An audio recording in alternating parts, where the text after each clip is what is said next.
पलवल ज़िला हरियाणा का दक्षिणतम ज़िला है।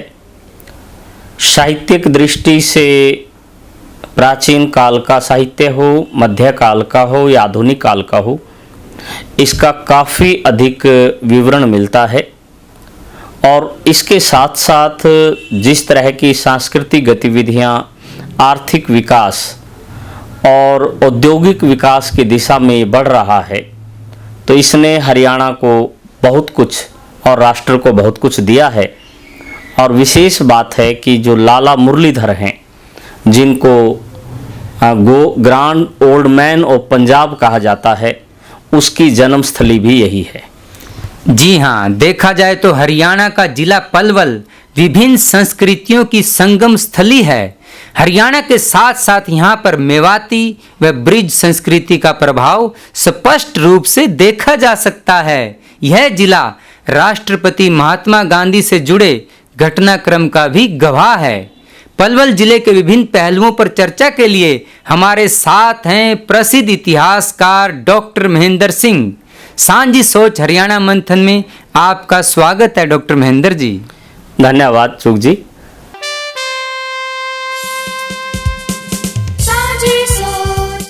सांझी सोच के हरियाणा मंथन कार्यक्रम में आज हम पलवल के बारे में चर्चा कर रहे हैं। हरियाणा के नए जिलों में शुमार पलवल का एक स्वतंत्र जिले के रूप में अस्तित्व 15 अगस्त 2008 को हुआ। इसका जनसंख्या घनत्व 765 व्यक्ति प्रति वर्ग किलोमीटर है। इसकी साक्षरता दर 70% है। इसका मंडल फरीदाबाद है। इसे कॉटन सिटी के रूप में भी जाना जाता है। और ये ज़िला मेवात, बर्ज और खादर 3 संस्कृतियों का संगम कहा जाता है। यदि हम ऐतिहासिक पृष्ठभूमि में जाएं और इसके अतीत की परतों को समझने का प्रयास करें, तो हम वैदिक साहित्य और उससे जुड़ी हुई जनश्रुतियों की बात करें तो ये माना जाता है कि महाभारत जो विश्लेषित करती है कि हिंदू पंडित के नाम पर इसका नाम पलवल है। कुछ ये भी कहते हैं कि पलंब आसुर नाम का एक व्यक्ति जो है, उसका ये क्षेत्र रहा है। पांडवों की पंचवटी भी इसे स्वीकारा गया है। महाभारत में और उसके विशेषकर जो भगवत गीता है, उसमें आहार वन का जिक्र जब आता है तो उसमें भी हम इसी स्थल को देखते हैं। यदि हम बौद्ध साहित्य की बात करें, उसमें भी इस स्थल को हम चर्चित पाते हैं। और इसी कड़ी में अशोक के काल की बात करें या फिर बाद के प्राचीन काल की बात करें, यह क्षेत्र अन्य क्षेत्रों के साथ साथ है। प्रारंभिक मध्यकाल में जब दिल्ली की स्थापना हुई तो यहाँ पर राजपूत जो वंश हैं उनकी पहचान बनती है। और फिर एक कवि लेखक जो है अलबरूनी का यहाँ पर आना हुआ और उसने तहकीकात-ए-हिंद या किताबुल हिंद लिखी। उसमें इस क्षेत्र का जिक्र किया है। बलबन के काल में ये क्षेत्र अख्ता या इक्ता के रूप में बना। और जो मेवात का विद्रोह है उसका विस्तार क्षेत्र यहाँ पर भी था। और सल्तनत काल में एक व्यापारिक मार्ग के रूप में ये स्थापित हुआ। और जो दिल्ली मथुरा मार्ग है उसका ये काफ़ी बड़ा केंद्र रहा। अकबर के काल में आईने अकबरी और उसका लेखक अबुल फजल इसको अपलव लिखता है। और तुझके जहांगीरी में पलवल की जो सराय है वो विशेष तौर पर चर्चा में आती है। जब उत्तर मुगल काल रहा तो इस क्षेत्र का विशेष संबंध भरतपुर की रियासत के साथ रहा। जाट राजा जो सूरजमल है उसकी जो ससुराल है वो होडल रही। और इस क्षेत्र में किशोरी महल, सराय, मटिया महल वो यहाँ पर बना। और जब 1857 है तो इस क्षेत्र में मेवात का काफ़ी प्रभाव होने के कारण या मेवात के क्षेत्र के एक अभिन्न अंग के रूप में इसको जानते हैं, तो ये क्षेत्र काफ़ी ज़्यादा चर्चित रहा। और ख़ासकर इस यहाँ पर जो रूपड़का नाम का एक स्थल है, वहाँ पर मीनार जो है बनाई गई 1857 के स्मारक के रूप में, वो इस बात की गवाह है कि ये क्षेत्र किस तरह से सदरुद्दीन और बदरुद्दीन जैसे लोगों की गतिविधियों का केंद्र रहा। जब हम बाद के स्वतंत्रता आंदोलन की बात करते हैं, लाला मुरलीधर, जिनको कांग्रेस के पहले अधिवेशन में जो 1885 में बम्बई में हुआ, उसमें भाग लेने का पंजाब से इकलौते व्यक्ति के रूप में गौरव प्राप्त है। उसका जन्म यहाँ पर हुआ 30 मई 1848 को। उनको राय बहादुर, शेर हिंद के खिताब दिए गए। उनको grand old man of Punjab भी कहा गया। उन्होंने खैर संदेश का प्रकाशन यहाँ पर जो है किया और वो प्रथम जेल सत्याग्रही थे।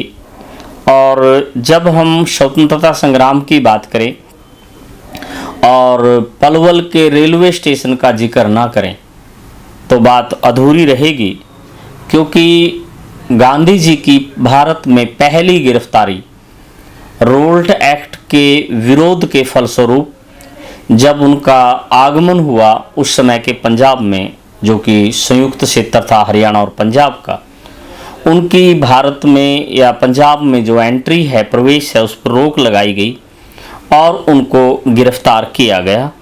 तो यहाँ से गांधी जी जो हैं वो सरकार के प्रति विद्रोही हुए और जो आगे की गतिविधियां हैं उनका संचालन रहा।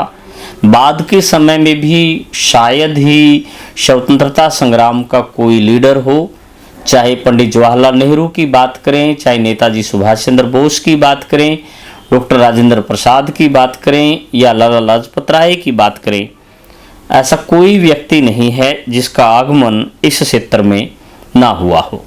तो इस दृष्टिकोण से ये काफ़ी ज़्यादा प्रतिष्ठित और चर्चित क्षेत्र रहा है। जहाँ तक सांस्कृतिक विकास का सवाल है, यहाँ पर द्रौपदी घाट है। यहाँ महात्मा गांधी जी का आश्रम 1938 में जब सुभाष चंद्र बोस कांग्रेस के अध्यक्ष थे, उनके नेतृत्व में स्थापित हुआ था। वर्तमान में जो यहाँ का रेलवे स्टेशन है उसको सरकार के द्वारा स्मारक स्थल के तौर पर घोषित किया गया है। 12 खंबा की छतरी यहाँ पर है और किशोरी महल व तालाब वो यहाँ पर है। होडल की सराय और रूपड़का की मीनार उसको हम यहाँ पर विशेष महत्व के तौर पर देखते हैं।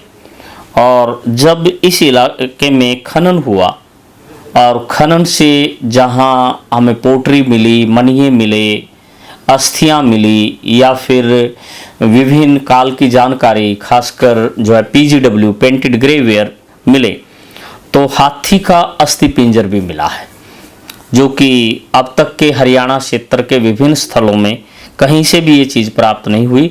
हालांकि ये बहुत सीमित स्तर की खोज है और आने वाले समय में उम्मीद करते हैं कि जब इस क्षेत्र का व्यापक जो है खनन का दायरा बढ़ेगा तो और बहुत चीज़ें सांस्कृतिक विरासत में जुड़ेंगी, ऐसा विश्वास किया जा सकता है।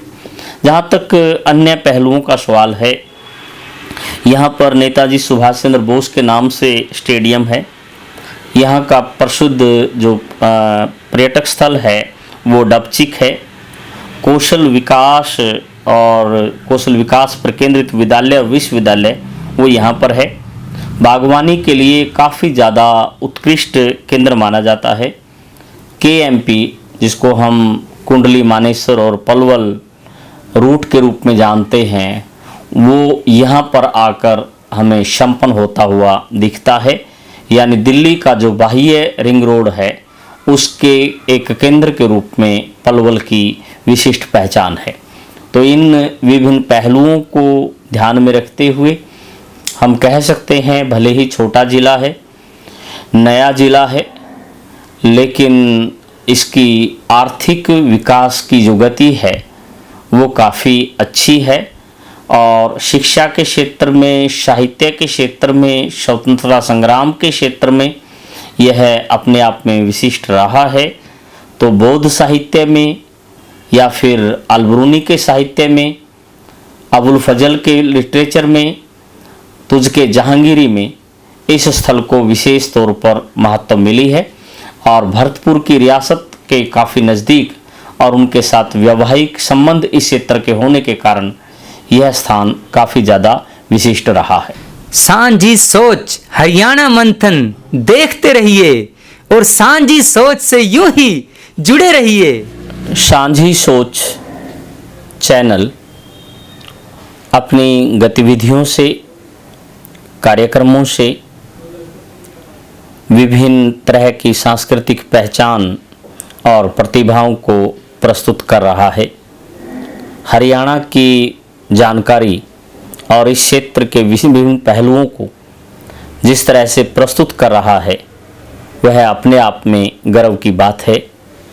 इस चैनल को लाइक करें, शेयर करें और सब्सक्राइब करें ताकि सांझी सोच और ज़्यादा व्यापक ढंग से सांझी हो सके।